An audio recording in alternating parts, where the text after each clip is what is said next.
latest IPCC report paints a stark picture. Approximately 3.5 billion people, that's half of the world's population, faces a heightened risk from the ravages of climate change. In the most vulnerable regions, the mortality rate from extreme weather events was 15 times higher than the less vulnerable ones. Now, these numbers do not only indicate the magnitude of the crisis, but also tell us the deeply unjust ways in which its impacts are distributed. But can the framework of human rights, which is not rooted in citizenship or our social status, can offer a path to deal with this crisis? Join us as we explore that how climate change is reshaping our relationship with human rights, the contemporary and historical inequities, and the role of indigenous practices and knowledge in dealing with this crisis. And to help us navigate this, we are joined by Professor Chidi Odinkalu, the Professor of Practice in International Human Rights Law at the Fletcher School, Tufts University, and my dissertation advisor. Professor's extensive experience includes chairing Nigeria's National Human Rights Commission and the Truth, Justice and Peace Commission, a transitional justice initiative established to address the crisis of violence and agitation in the states of southeast Nigeria. Thank you so much, Professor, for joining me today. It's a pleasure to have you here. Same here, Anirudh. It's so nice to see you. Professor, can we begin this conversation by first understanding how you view human rights and climate change interacting with each other and how this concept is evolving?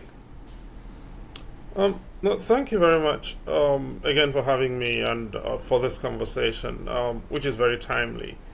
You probably have noticed that climate change is currently at the heart of conversations involving human rights right across the world.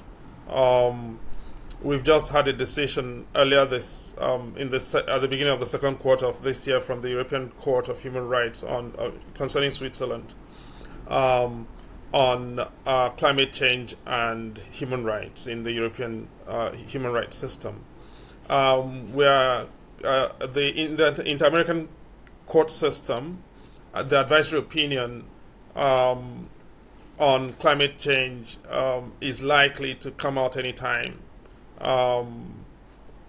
involving, I believe, Colombia and Chile.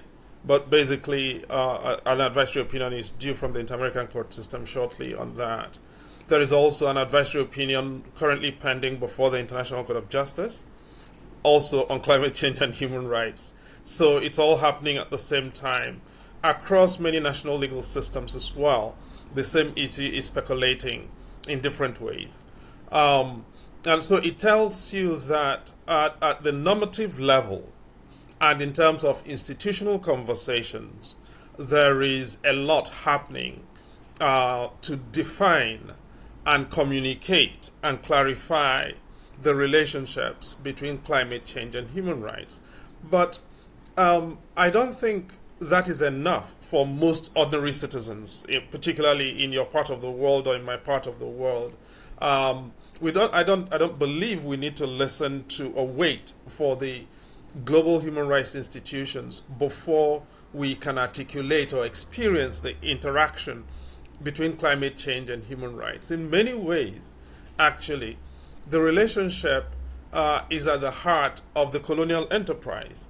Colonialism, in many ways, was an attack on the climate of our people, whether you're talking about the old Indian subcontinent, particularly after the British Raj, or indeed before the British Raj, Company Raj, or you're talking about Africa, because our communities relied on the relationship with nature to sustain themselves.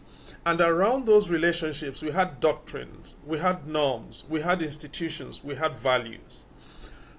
When colonialism came in, it said, as a matter of law, not just practice or institutions, as a matter of law, colonialism actually asserted that we did not have any of those, that none of those existed, that none of what existed could be protected, and as a matter of fact, that we were subhuman. As a result, colonialism was founded entirely on as an attack on our way of life, on the way of life of our peoples, and on those norms that held us together in our interaction with nature.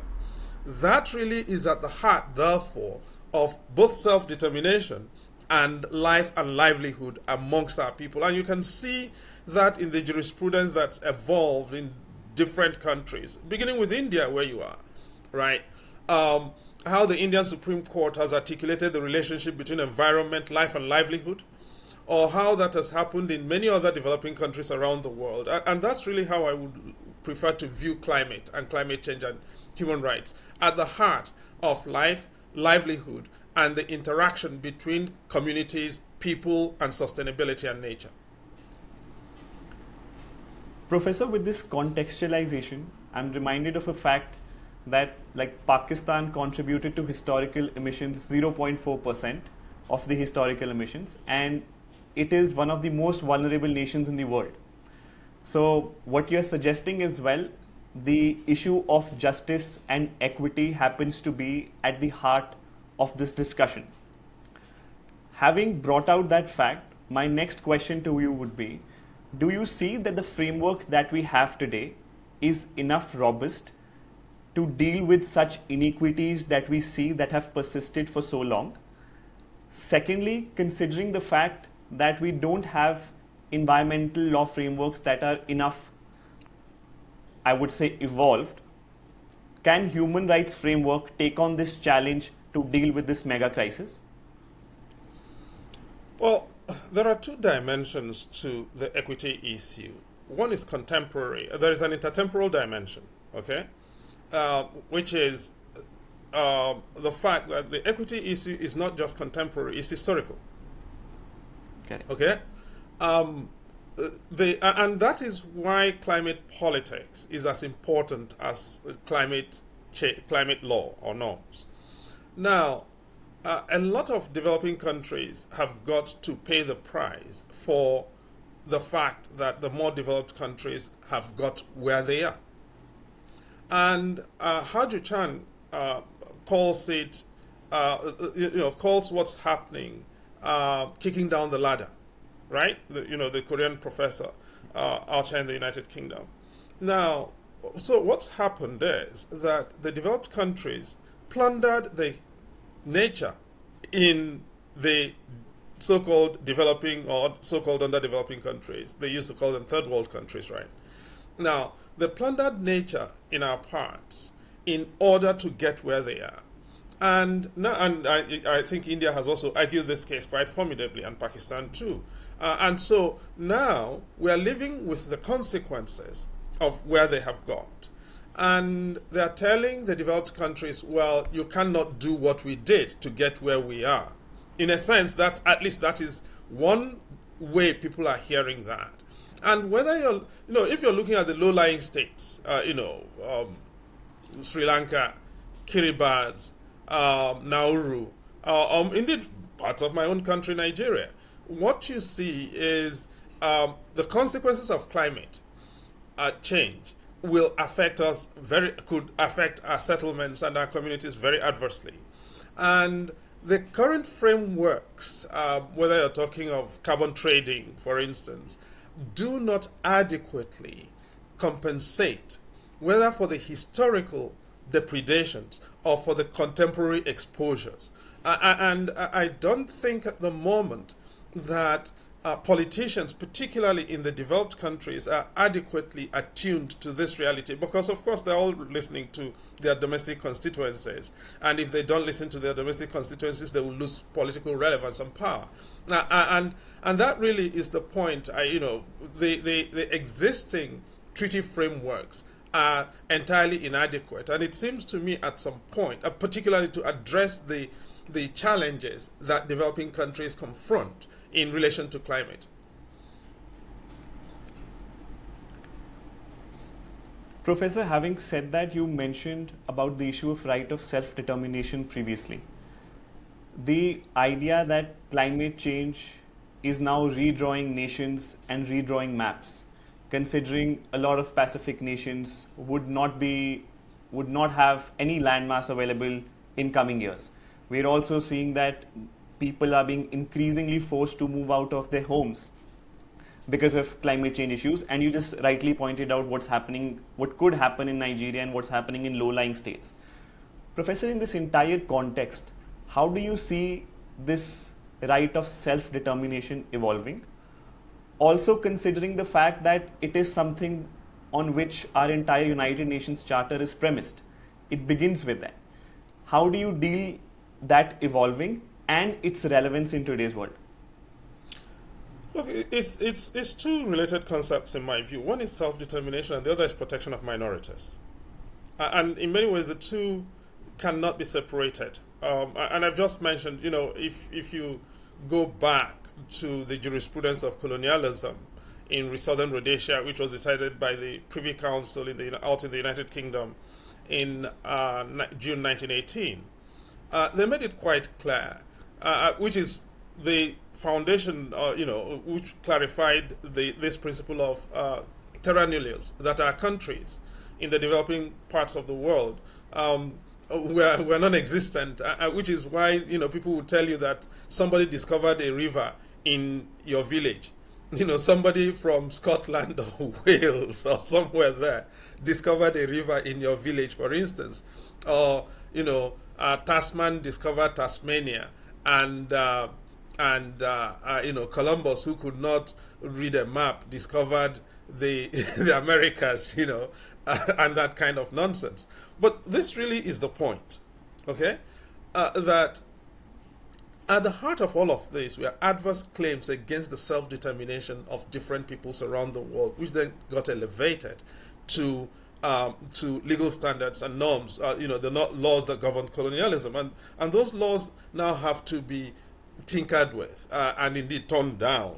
And tearing them down in a way that saves face and saves liabilities that could arise from that is really what this whole thing is about. And then enabling the communities to then reconstitute those norms around which they were organized. But doing that now in a world that is so interconnected, where what happens in one hemisphere or in one country potentially affects or indeed actively determines the existence of people in another part of the world, is really what we're dealing with. And how you deal with the trans-spatial compensation regimes or governance regimes for that, so that people understand that what they do in one part of the world affects folks in another part of the world. How do we manage that? That is one half of it. But the other half of it, which takes me back to my point about historical injustice, is the rights of indigenous peoples and minorities. Because wherever you look around the world, indigenous communities, from the South Pacific through to Africa, to Latin America, to South Asia, indigenous communities have historically managed their interaction with nature through norms affecting and governing climate and sustainability. Okay? Now, and I'll give you one example. In many of our communities, okay, forests are deified. So forests assume the character of a deity. They are given a divine standing and personality, so that what happens? People do not go and destroy them, because when you destroy them, you destroy nature, you destroy ecosystems, you destroy climate. Okay? But then colony came in and destroyed those norms that deified and protected those kinds of things. And what happened? We started logging. We started destroying all of those forests. We started preying upon the animals.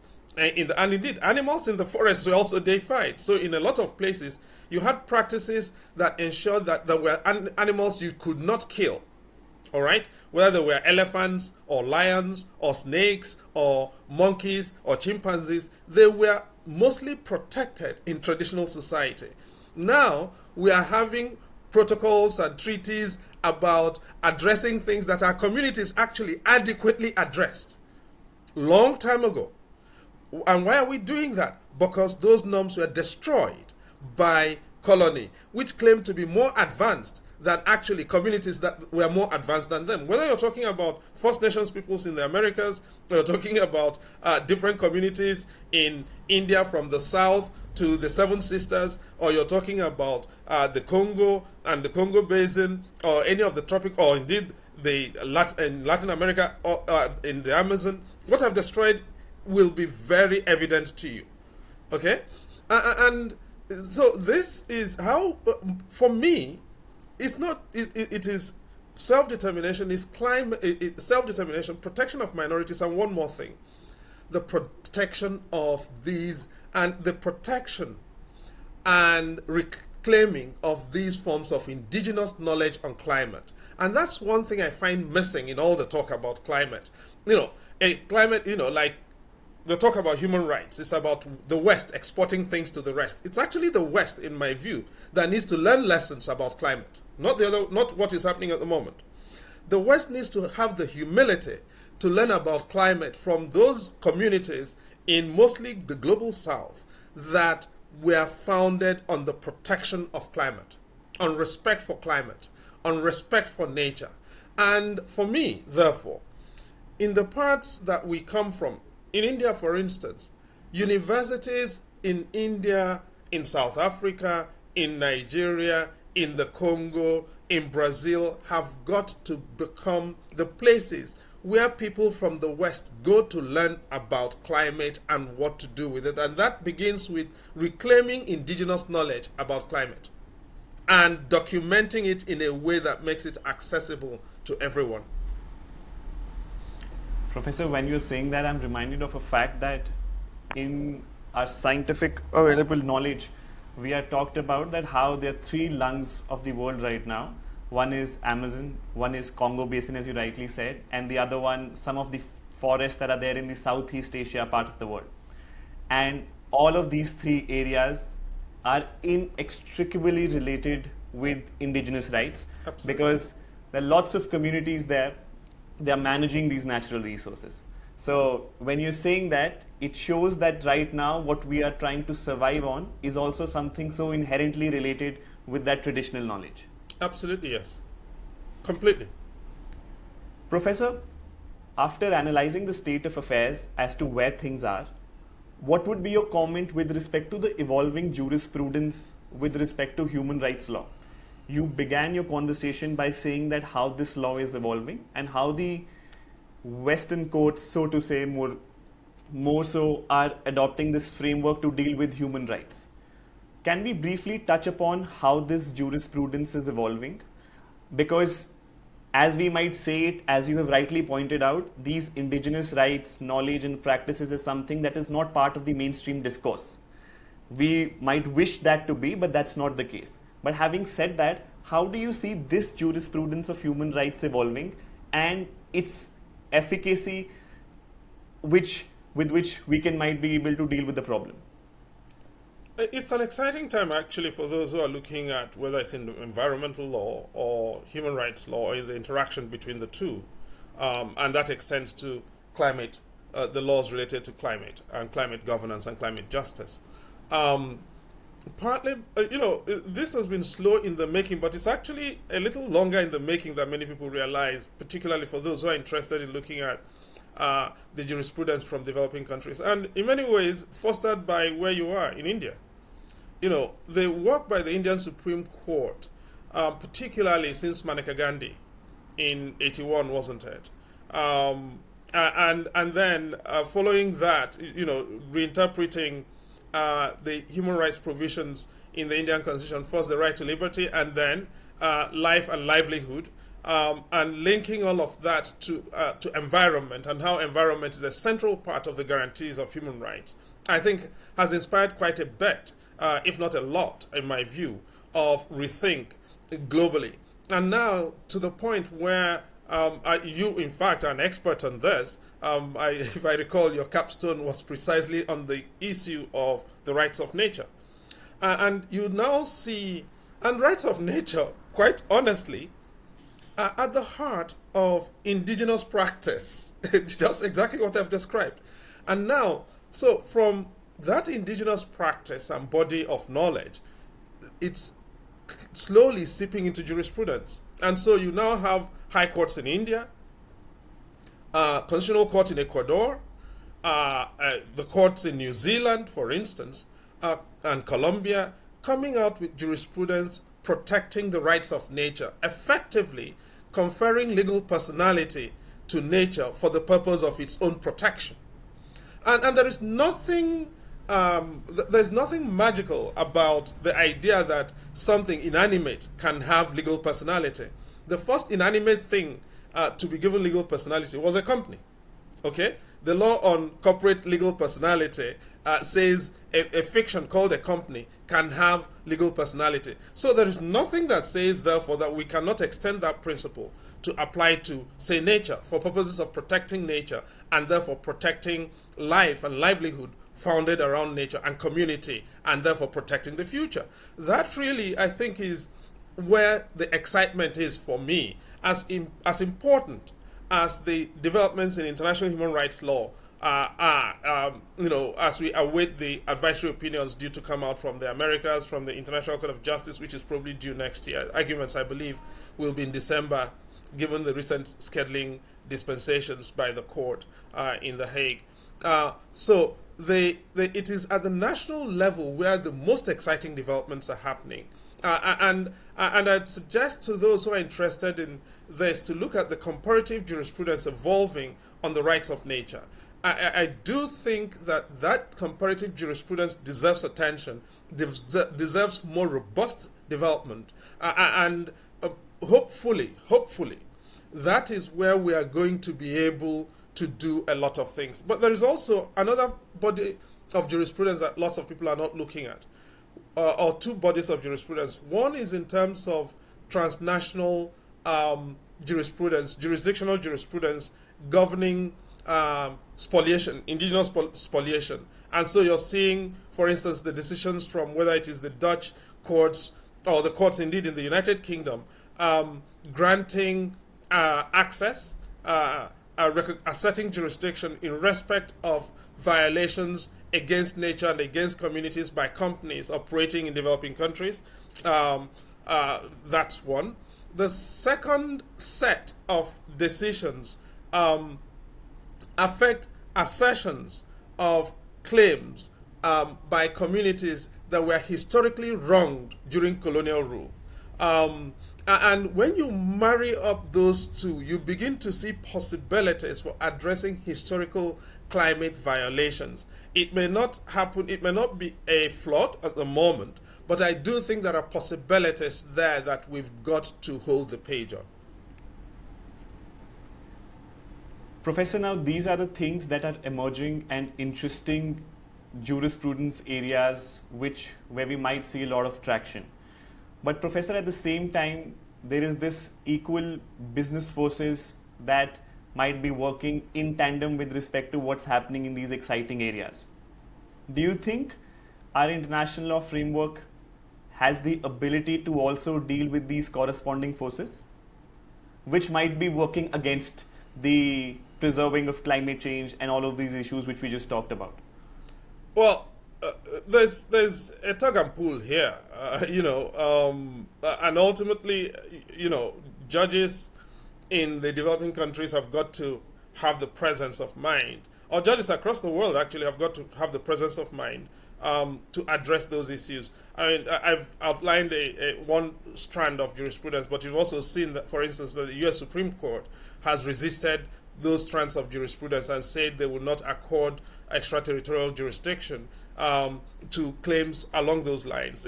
That differs, of course, from the jurisprudence we've seen in, say, from the United Kingdom courts or from the courts in the Netherlands or some other parts of continental Europe. That says there are things going on. But even at that, you also do see in some developing countries also regressive jurisprudence. So, for instance, look at, not necessarily, but not relatedly, for instance, the remedies or lack of them in relation to what happened in Bhopal, right? The victims of the Bhopal disaster never quite managed to get the kind of remedies in India that they should have been entitled to. When you compare that, for instance, with what happened in the blowout in the Gulf Coast in the United States and the settlement against was it not BP, for instance. Now you'll see that the gulf in legal possibilities for access to remedies is just extraordinary. Or indeed, when you look at what happened in Vedanta Lungowe in Zambia, where in the first set of cases, the communities actually got very risible settlements, where Vedanta operations had affected access to water and environmental resources and polluted them for thousands of people in Zambia, for instance. And when those people went to the courts in Zambia, they got beneath risible settlement. It took coming to the courts in the United Kingdom or going to the courts in the United Kingdom for a settlement that was minimally respectful of the extent of the damage to emerge. So, there are, as I said, there is tug and pull, but increasingly the possibilities for legal remediation are crossing borders. And I think we also have to get involved, and this is where I get back to the universities in developing countries and what they can do in terms of bodies of knowledge. I think we've got to also begin to equip judges and courts in developing countries with the skills and possibilities to advance remedies in along these lines. Professor, before we begin to the concluding part, as someone who has in-depth knowledge of law, I would be more interested to know that how do you as a professor consider can we solve these climate crises with the available legal framework? That would be like a conclusion of what you've said, and how do you envision things to pan out so that we could deal with the crisis?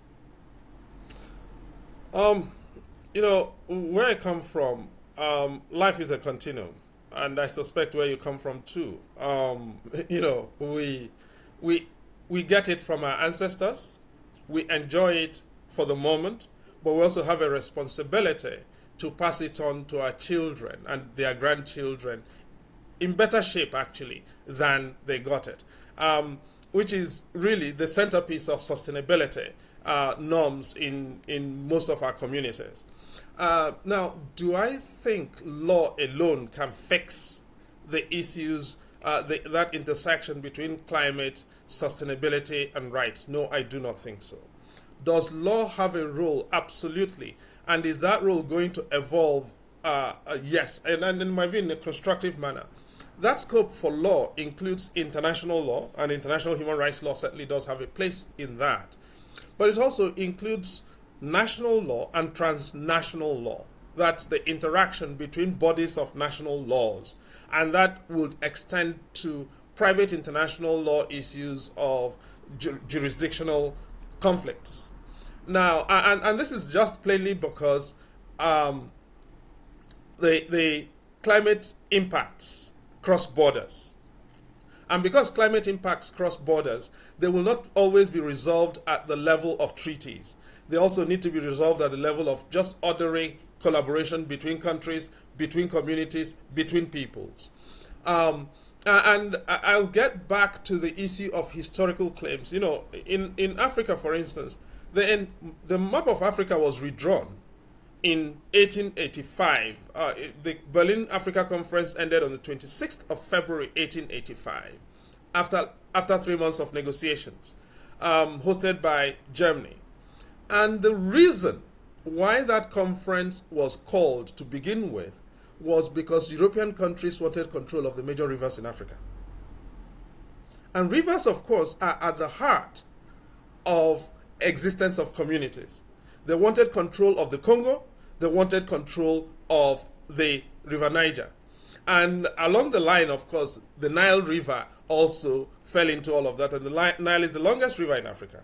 Now, it was about control of African waters, and therefore of African nature and African climate.